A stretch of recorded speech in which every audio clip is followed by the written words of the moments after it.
Phosphor Dot fans, welcome back. I have yet another request from the YouTube comments.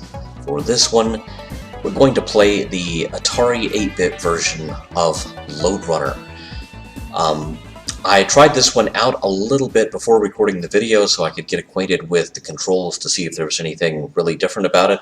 And yeah, there is something quite different about it that makes it a whole different challenge from, say, the Apple II version that I'm so accustomed to. So let's give Lode Runner a try. Now, the Atari 8-bit computers used the same controller as the Atari 2600, which, you know, the 2600 had a great joystick controller. Why reinvent the wheel if you don't have to, unless you're developing the Atari 5200? Now, the limitation of the Atari 2600 joystick is that it has but a single button. Lode Runner on the Apple II, as I came used to it on that platform,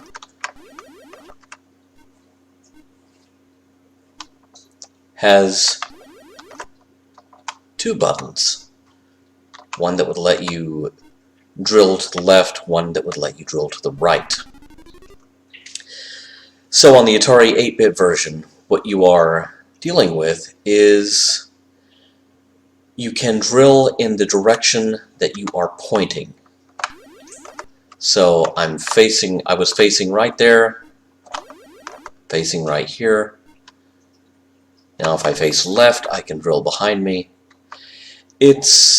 It's a little easy to get tripped up if you were used to a two-button controller that gave you a little more precision wiggle room than this one offers. Oh, hey guys. What's up?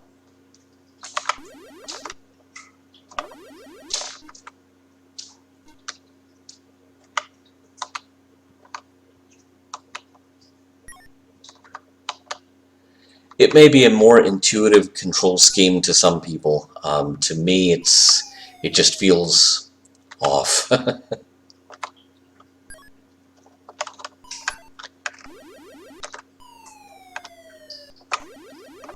It's like I'm having to keep track of one more thing than I would normally be worried about.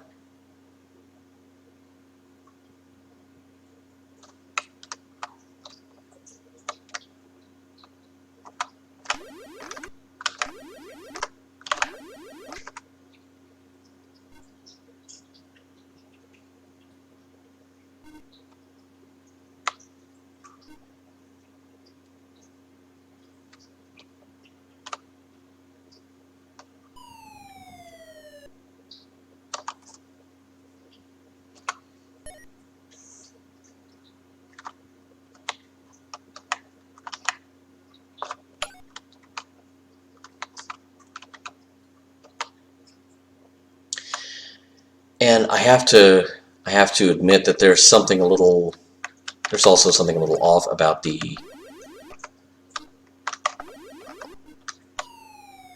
relatively uncolorful graphics of the Atari 8-bit version, which if you're thinking of hardware platforms that could easily outdo the Apple II on color, the Atari 8-bit computers would definitely be among those that you could imagine overpowering the Apple in terms of the number of colors it could put on screen. And yet this is just a step away from being monochrome.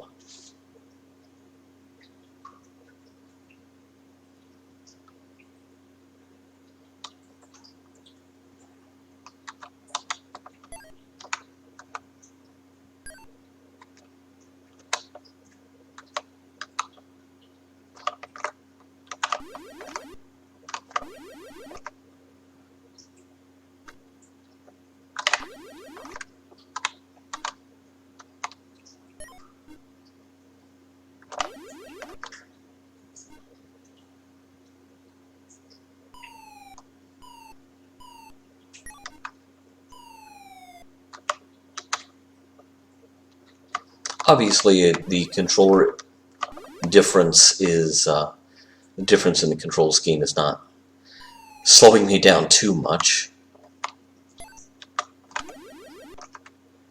It just takes a little bit of getting used to.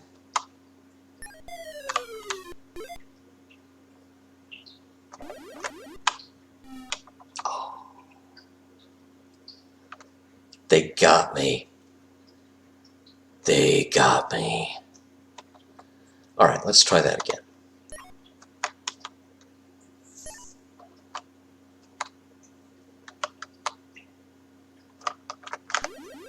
Oh! Yeah, that didn't work out too well. Let's try it again. This is what I get for boasting that the controller issue was not slowing me down that much.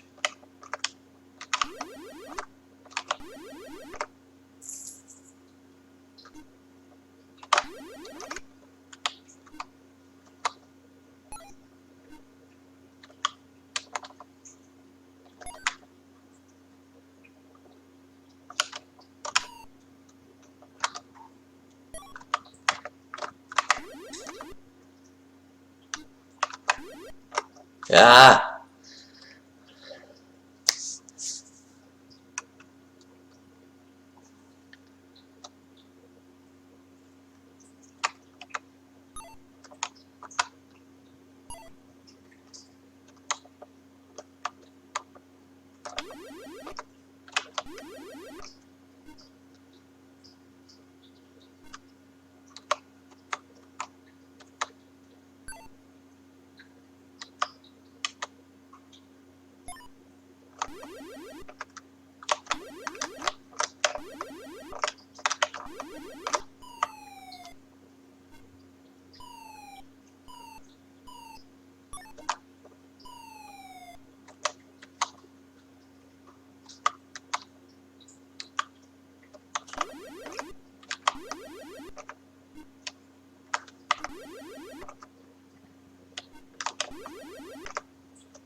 It's frustrating that you have to start the level over again when you die.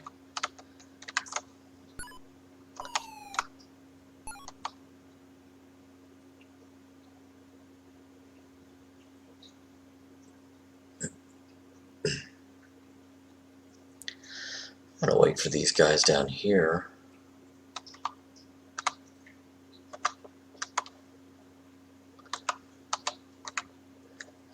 There's one thing that I do like in virtually every version of Lode Runner, which is the guy who gets confused as to what he should do and just sits there like he's humping the ladder.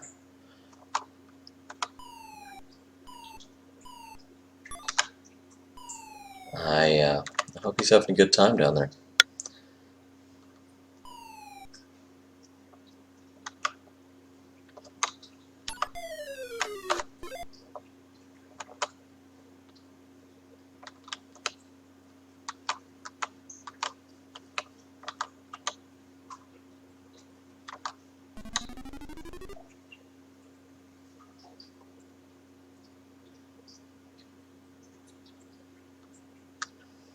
Ah, the Broderbund logo level.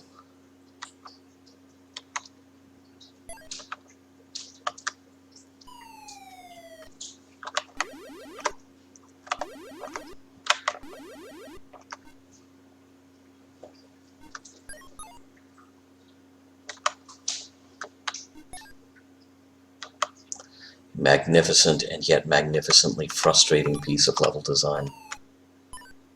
You kind of have to admire it.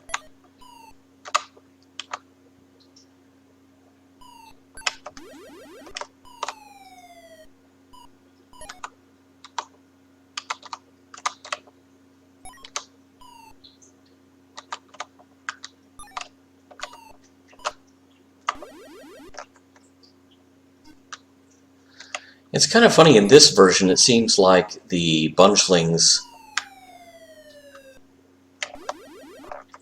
drop their gold, if they're carrying any, about 4 miles away from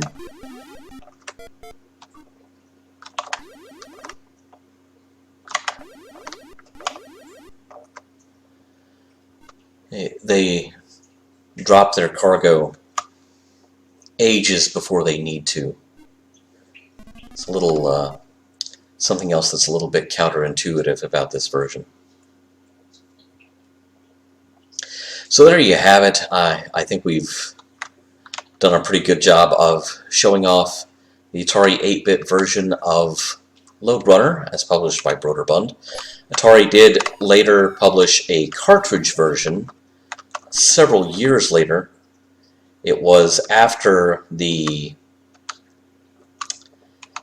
game industry had undergone quite a bit of upheaval, so it might just be that, it might just be that it was easy for Atari to pick up the rights and do a cartridge version and, not have to spend too much money in doing so. So there you have it, Lode Runner for the Atari 8-bit. Proof that, yes, we do take requests, and hope you enjoyed this one.